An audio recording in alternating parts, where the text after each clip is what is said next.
Hi everyone.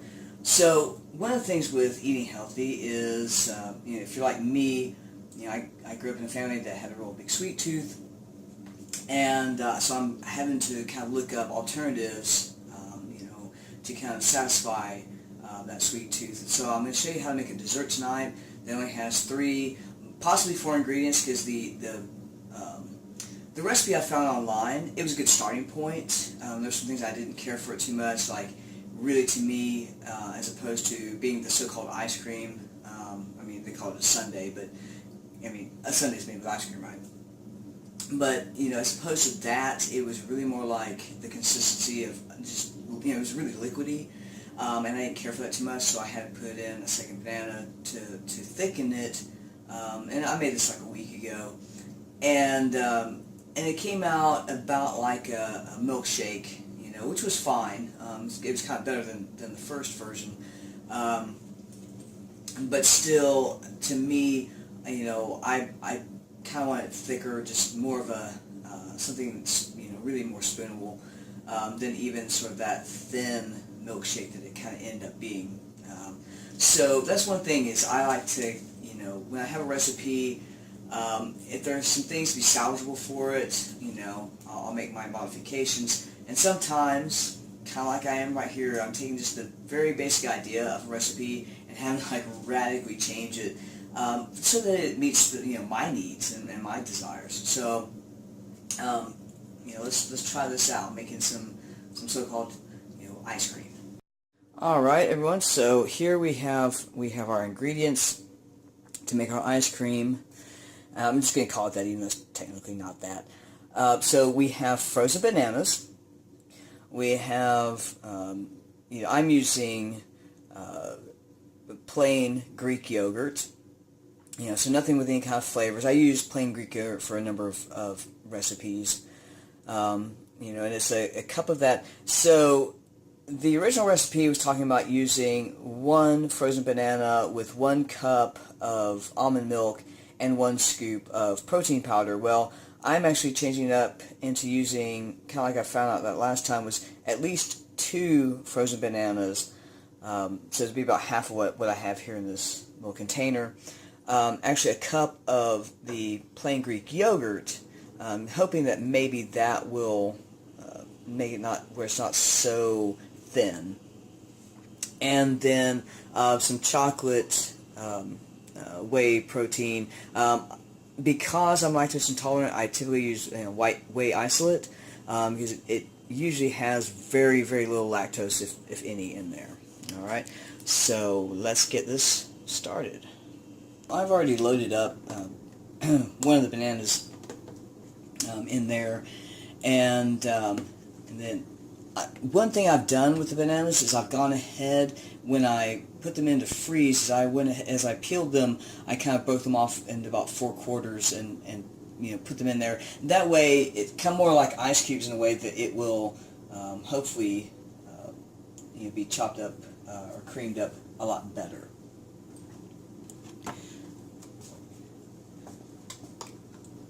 So we'll start with 1 banana, just to see if maybe, because of using the cup of plain Greek yogurt instead of the almond milk, if that might help give it a creamier consistency than having to add in even a second banana, because that did make it really sweet the other day. Alright. And then put in... Now that other recipe called for using vanilla protein, just because their thing was as a sundae, it could be kind of topped with anything. You could put fruit on it and this kind of thing. But I decided, even though I do have some vanilla here, I wanted to go ahead and see how it was with chocolate, and I really liked it. So that's what I'm doing again this time. It's 1 scoop of my chocolate whey protein, and then we'll get this. See how this does. Now, if it's too thick, then of course we can add either a little bit of water or a little bit of probably go ahead and use almond milk, just to kind of get it moving around a little bit. Nope. And I have a tendency to, with most of my electronics, is when they're not in use, I do unplug. So I'm going to plug that in. we're going to add in just a little bit of almond milk. Just get things moving. Let's get it kind of done in there a little bit. Let's see if I can get that in there.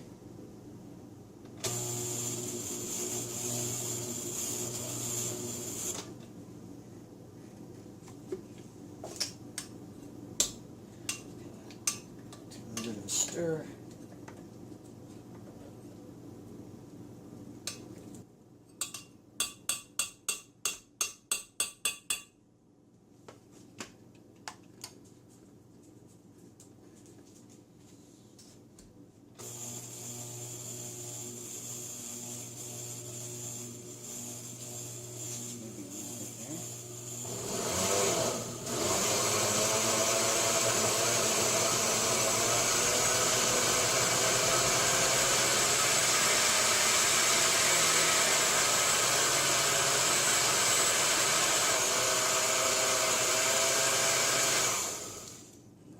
Things that are up here, so I'm going to kind of push down in there a little bit.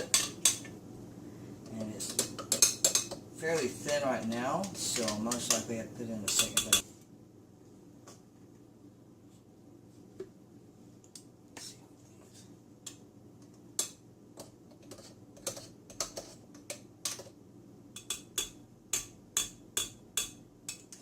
Yeah, right now it's far too thin for my liking.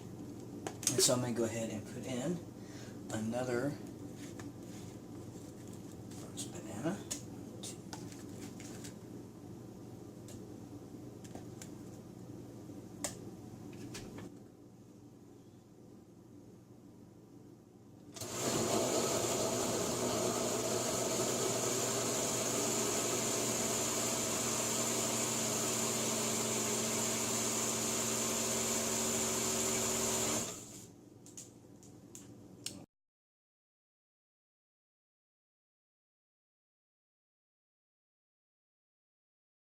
So I've gone ahead and poured it up into this container, and I'm going to close this up, and I'm going to put it in the freezer for just a little while, and we'll check on it then.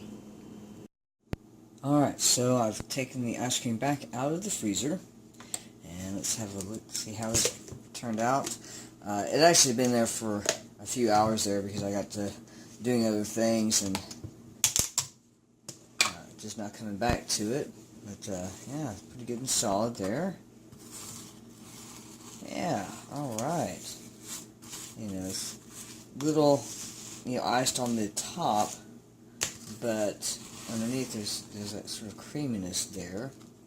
Maybe a little bit of liquid right down in there.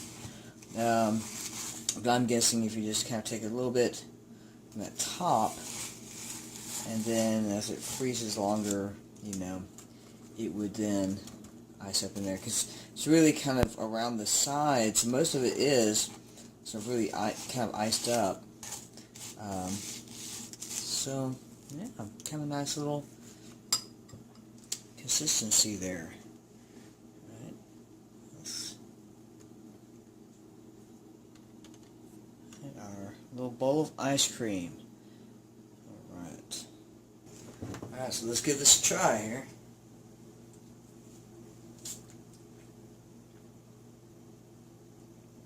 Oh, that's good. Yeah. So, I mean, you can definitely taste the banana. So if you're not a banana fan, then this wouldn't be the thing for you. But it's just a light chocolate flavor. You can taste the banana. But I really kind of like the way this turned out, even better than it was the other day. So, yeah, kind of give that a shot. All right, bye.